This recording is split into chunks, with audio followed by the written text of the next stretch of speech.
Some of my favorite childhood memories are waking up to cold winter mornings warmed by hot cereal and overcooked scrambled eggs. Dad breakfasts were a special treat because it meant that he was home. But most of all, I remember the security he created for us. And if you've ever had someone in your corner working for your best interests, count yourself blessed. That was my father's mission, to build a strong foundation for our family, and he did it with good paying union work. The examples he instilled from being a loving father and a hardworking tradesman has had a lifelong impact on who I am today, and I am forever grateful. Workers are not a special interest group. They are the everyday people who've organized throughout history to improve labor conditions and worker power. They are the ones who fought and even died to give us safer job sites in the 8-hour workday. There are electricians, our firefighters, janitors, teachers, city clerks, and so much more. They are the ones holding up our communities. They are our community. This Labor Day, remember them because they fought for you. So to all my rank and file family, my union supporters, and to everyone on the front lines working way harder than what they currently earn, happy Labor Day. I see you, I got you, and I truly believe that we will win. And P.S. Happy retirement, Daddy. You've definitely earned it.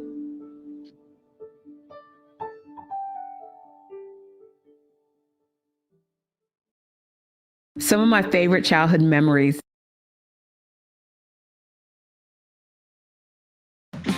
Order up, dig in. Okay. Happy post Labor Day, everybody, and welcome to Throwback Thursday this Thursday. Since we watched a video from my campaign, but also thank you for being here with us again on another Thursday for a live with Carroll Fife. And today we're going to talk about a couple things. I'm going to run through what we've been doing over the last 6 months, but also um, just wanted to give thanks for the people who are our frontline workers who are still battling COVID, still showing up for work every single day. That's why I wanted to do a throwback to reminisce to the work that my father did as a laborer, as an electrician, and how that created the foundation for who I am today, just by what he was able to create and build by giving us a strong starting point for my sister and my brother and my mom. So wanted to really give a shout out to our workers, and we're going to talk a little bit about some of the things that are happening with our frontline workers and with some of our essential workers right here in the city of Oakland today. But we're also going to talk about the concept of labor. So I wanted to start off by talking about what we consider work and what is valuable work. If anyone has been paying attention to what's happening in the city of Oakland right now, you know that Head Start is basically under attack, and there are a lot, I should say, there are a lot of people who are at risk of losing their jobs. We were able to stop the closures, but there are several people that are still at risk of losing their jobs, and these are people who take care of our most precious, and most valuable item, which is our kids, which is our future. So we gotta pay attention to what's happening with Head Start right now in the city of Oakland. But I also wanted to talk about people who are also doing a lot of work for the state of California, but not paid. And those are the people that are in our prison systems. We all know the history of the United States of America, where um, this country was basically built on slave labor. And if you look at the Constitution and the 13th Amendment, you know that involuntary servitude or slavery is still legal in the United States of America inside of our prison systems. So I have the honor of working with Dorsey Nunn and All of Us Are None to support legislation to remove involuntary servitude from our prisons. Um, because people are doing what would be considered living wage work inside of the concentration camps, inside of prisons, not being paid, being forced to do it or face stiff consequences. And it's slavery. It's basically slavery. So I wanted to lift up ACA 3, it is the legislation that's happening at the state level. I want to bring people's attention to it. And also the fact that I'm going to be bringing a resolution very soon in the city council to address involuntary servitude with the leadership of All of Us or None and several formerly incarcerated folks. So I just wanted to touch base with that today. But Labor Day to me means actually being able to do work that's fruitful, but work that pays a living wage, a decent wage, so people can enjoy their lives. And because wages have not kept pace with inflation since the 50s, there are so many families who are working full-time jobs, sometimes 2 or 3 jobs. I know I've done it myself just to be able to pay rents, because in California, we all know that the rents are too damn high. And purchasing a home is even harder. So just wanted to talk a little bit about work and the fact that we don't value it, especially work that cares for other people. And so when I say, I know I'm getting poked fun of on Fox News, but when I say we need to nurture people, it's because the individuals who do that the most are early childhood educators, our teachers, our caregivers that take care of our seniors, nurses. A lot of these people are devalued when they do the very, very essential work of our society. And so when you nurture folks at those points in their lives, and that means making sure people earn a living wage, making sure people have access to healthcare, that allows them to have access to housing or be able to afford housing. We don't do that well here. We don't do that. So I feel like I'm going on a rant. I usually have guests. And so at this point, I'm going to bring on my very special guest, who's always super special to me. That is my chief of staff, the Honorable Tanya Love. Hi, Carol. How are you? Hi, Tanya. So, thank you for inviting me. The reason why I'm joining you today is because, as part of this Labor Day celebration, we wanted to be able to share about some of the work that some of our labor partners are doing in the district and in the city. So, I have this PowerPoint presentation to share. So I'm going to start it now. You can see it. So basically, as Carol mentioned, and one of the things I wanted to impart and really kind of stress, because sometimes, labor gets a bad rap. Sometimes they're thought of as, bad actors and trying to hold up things and hold up funding for whatever reason. But we need to really remember that who labor represents. They represent city workers. They represent janitors. They represent people who work in the parks department. They represent, people who are building our homes, who are doing the things. They're, like Carol had said, essential workers without whom nothing in our world could really function. And they're people like you and me. And so that's why it's really important to me. And I'm really happy to work for a council member that really celebrates that wants to defend that, because oftentimes, we take people who do this work that uplifts our life for granted. And so I just wanted to put that out there. Thank you, Carol, for being you, for always wanting to remember workers. I appreciate you. But now what we want to do is actually lift up some of the unions, organizations that work in our district or in our city, in our state, and let them or have them share with us. They're not going to be physically here, but they shared with us some statements that they would like to share with the community. So we'll go ahead and get started with that. One of my favorite type of person, firefighters. It's no secret for those who follow me. They know I have a crush. But anyway, the Firefighters Union shared with us that one of their main goals here in our district is to make sure that there is a Jack London Square fire station, so that those who live in Jack London can get the benefit of immediate service. Not that they aren't now, but it would be wonderful to be able to have an actual fire station in their district. because as a lot of you probably know, there's a large unsheltered population in that neighborhood. And, you know, Jack London Square is near one of the largest ports in our whole state.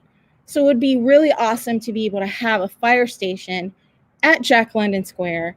And that's their goal for the city of Oakland. So that's something that they're really working on. And if that's something you agree with, please communicate that with our office, communicate that with the city. And if you think it's important that Jack London Square has a fire station, please join us in being able to advocate for that. And Carol, if you have any comments, feel free to jump in, okay? So our next one, there we have Unite Here, Local 2850. And they wanted to share some success that they've had in our district. For those of you who don't know, there are 2 new hotels coming to District 3, the Moxie Hotel on Grand and Telegraph, which opened earlier this year. And then also Kissel Uptown Oakland on Broadway and 24th, that's going to be opening in January. Both hotels now have a project labor agreement with Local 2850, and they commit to hire local workers with the use of the West Oakland Job Resource Center. And they're committing to fair chance hiring principles. They're committing to respecting their workers' right to organize. And this was something that's already been implemented at the Moxie, and it's going to be implemented at Kissel. And so we have Unite Here to thank for making sure that these 2 hotels are hiring Oakland workers and making sure that they get fair wages and treatment. So congratulations to Unite Here. SEIU, Service Workers West, they represent a lot of janitors that work statewide who surprisingly and unfortunately have been working without a contract since September 1st. And so their union representatives, who represent 20,000 janitors across the state, they are at the bargaining table right now, making sure that our janitors are getting better wages, they're getting health care, and they're getting an establishment of a pension, something that a lot of us take for granted. But these, janitors that are working across the state don't have a pension. And so they need our help and our support. And again, if that's something that you're interested in, please contact our office so we can connect you. Sheet metal workers. They are those who help build and work in new development and apartments and buildings across the city. Their unions are also working to bring in 200 apprentices who can train to get really great wage, livable wage jobs. That means over 200 folks whose lives can be changed by putting on a pathway to middle class while having health care and being paid livable wages with a retirement. And they've been working diligently with community partners like Rising Sun Center for Opportunity and the Cypress Mandela Training Center to get folks into trade who face traditional barriers to employment. So thank you, Building Trades and the Sheet Metal Workers Local Union number 104 for their hard work and their diligence. And IFPTE Local 21, they are a union that represents, professional and technical workers in the Bay Area. They are kicking off a Union Pride Fall campaign, which lifts up the work of public sector union members across the Bay Area. This is about showing why that they're proud to be part of a union and why they fight for everyone in their communities. And so next year, thousands of public sector workers in Local 21 will be negotiating contracts. And so they're going to be fighting for better staffing and funding to strengthen Oakland's public services, including transit and housing, and like I mentioned before, parks and rec, and more. So we need to support those who work to maintain Oakland in a beautiful city. Now, another sector of SEIU are those who represent healthcare workers. And this spring, unfortunately, Kaiser had to announce that they had to eliminate certain positions in their hospital office. They were going to eliminate 200 healthcare workers in Northern California. And that meant for Kaiser Oakland, there's going to be 33 patient care technician positions that would have been cut. But luckily, the labor community and the elected officials stepped up to defend these patient care technicians so that every Oakland City Council member and every Alameda County supervisor and even state legislators and Barbara Lee, they also stepped in to help. And so they were able to save those jobs. And so we're really grateful for that. And then last Friday, over 1,200 workers at Alta Bates Summit Medical Center have negotiated a tentative agreement with Sutter Health, along with thousands of other workers at nearly a dozen hospitals in Northern California. So we thank SEIU for defending the workers at our hospital. Again, our essential workers, those people who are caring for COVID patients. And they're doing it because it's their job, but also because they care. And so they also need to be taken care of as well. So we appreciate SEIU for working on behalf of our essential workers in the hospitals. Not only is SEIU, but National Union of Healthcare Workers was also working at Children's Hospital in Oakland. And they recently settled a contract at the Children's Hospital, which includes a moratorium on layoffs so that their professional workers would not have to fear losing their jobs in the coming year.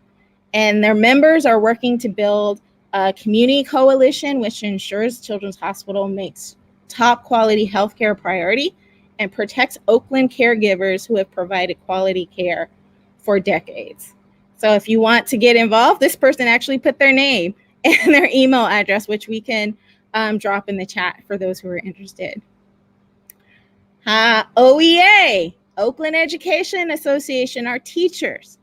Now they've been working on a project with the Black Working Group to have what's called reparations for Black students in the Oakland Unified School District, making sure our most vulnerable students are being taken care of. And this is something that Carroll talked about in her campaign when she was trying to have a Black New Deal. One of these things that they were asking for is making sure that Black students are not being kicked out of school for no reason, making sure that they get access to education, a quality education, making sure that they can have teachers that look like them in the classroom, all of these things that are taken for granted. And OEA, along with other members of the task force, are really fighting hard to make sure that that happens. They passed a policy on September 16th, and they're now in the beginnings of working to make sure that that policy is implemented. So, but they need your support. They need parents, students, and educators in the community to weigh in on the implementation of the resolution. So here's a website with more information, which we can share with you if you're interested. And then SEIU 1021, they are actually lifting up the work that Carroll was talking about earlier of advocates who wanted to protect our Head Start. Without their dedication and the children in the communities, we would have left Oakland's future behind, along with the good jobs that go along with them. And so they do a lot of work to help keep our communities safe and working, including picking up trash during the pandemic on the street. And so in coming days, 1021 is going to be fighting for the rights of low-wage workers, including those who work in our fast food industry. They will continue to advocate for shelters for the homeless in our community. And they're going to be fighting locally and statewide to provide health care in our clinics for the most undeserved communities, where both worker and patients simply need equity, which is the core of human rights. So thank you to SEIU 1021. How many of you know about Magnella Wellness Center? That used to be a cannabis shop in West Oakland. In the beginning of 2020, it had to close because they were being subject to a lot of robberies. But when they closed, unfortunately, they left behind all their employees. And when another shop reopened, that became a shop that did not have union workers. So UFCW worked, lobbied to the National Labor Board, and the board found in their favor. And so they were able to win around $60,000 in back pay and medical expenses for those workers that were left behind. So that's a huge victory for those who work in the cannabis industry.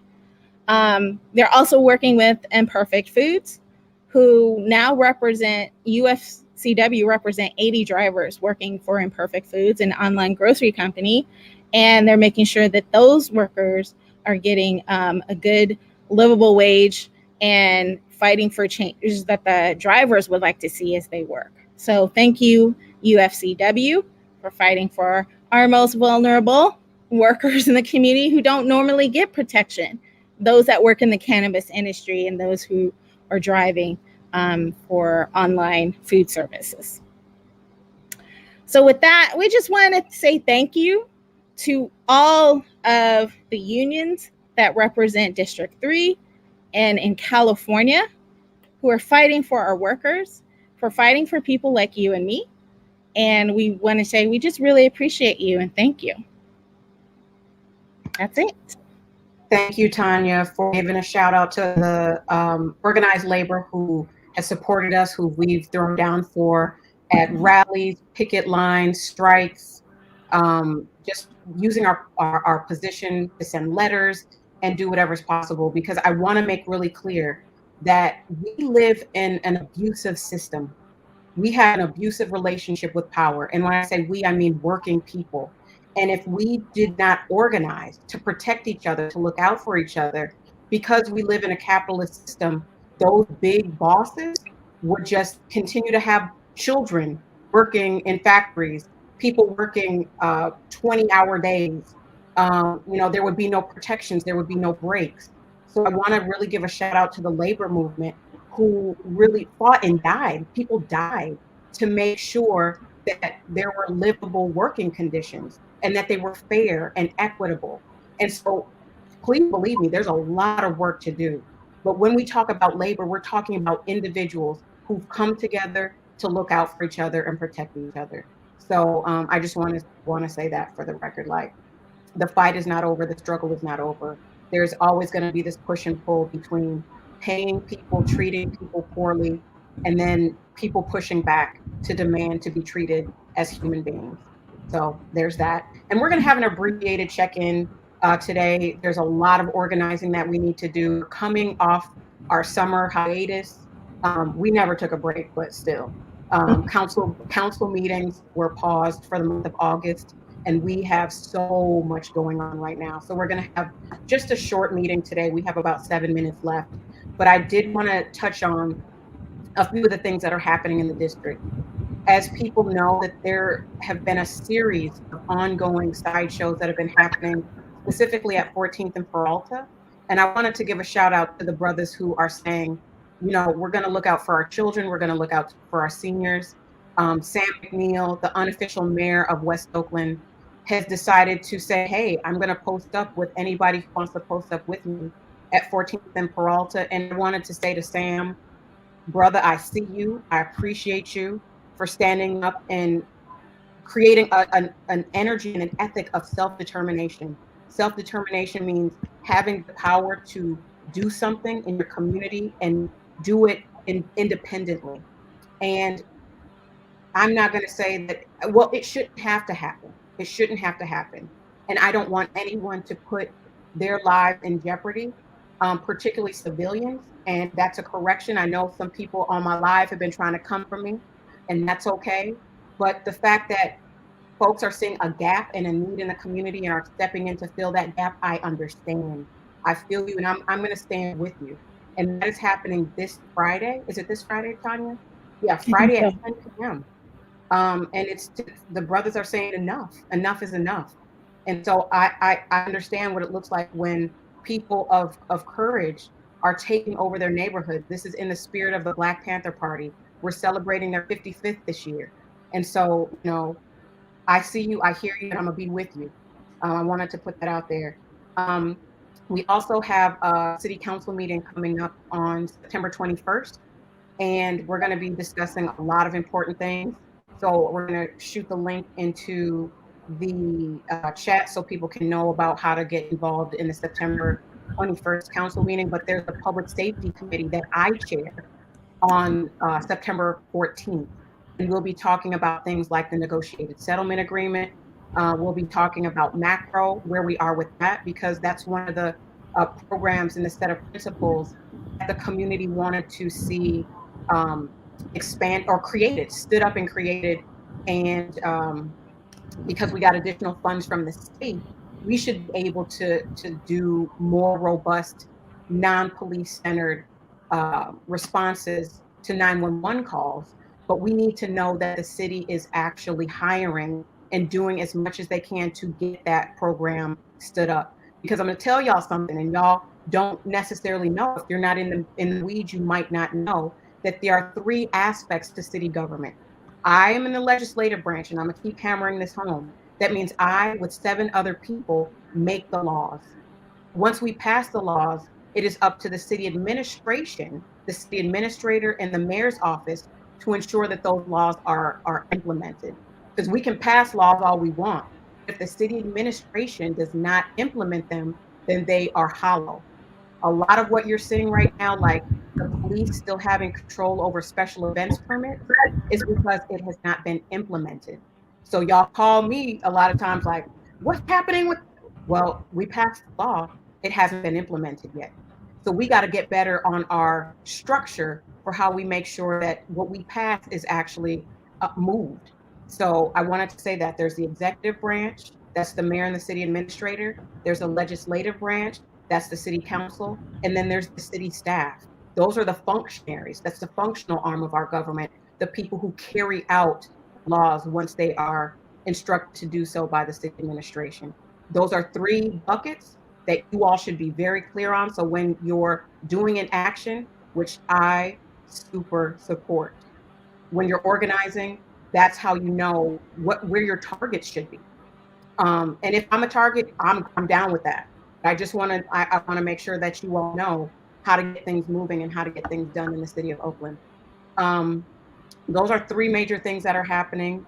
There's a lot of legislation that's going to be happening over the next little while. But if you want to know and get involved, we're also launching this citywide precinct-based campaign to bring people together, to train people how to be active and to be organizers, because I need about 40,000 organizers in this district. We're going to be teaching the skills, and we're going to be working together to create the communities that we deserve. No one is coming to save us. We have to organize and put boots on the ground and create what we want to see. And we are going to create peace. We're going to create safety. We're going to create opportunities for our future generations and for folks who are here right now. So that is for peace. I'll be talking more about that with you all soon. And if I'm rushing, I'm sorry. I'm super excited. I haven't been with y'all in a full live in a while.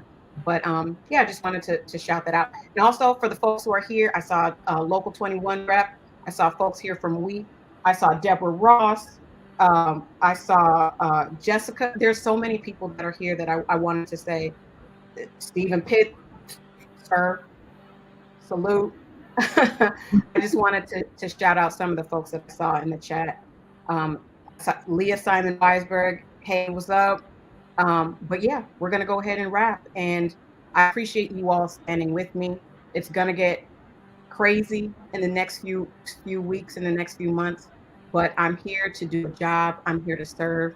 So hold me to that. Keep me on task. I love you, and we'll be back in a week and a half. Peace.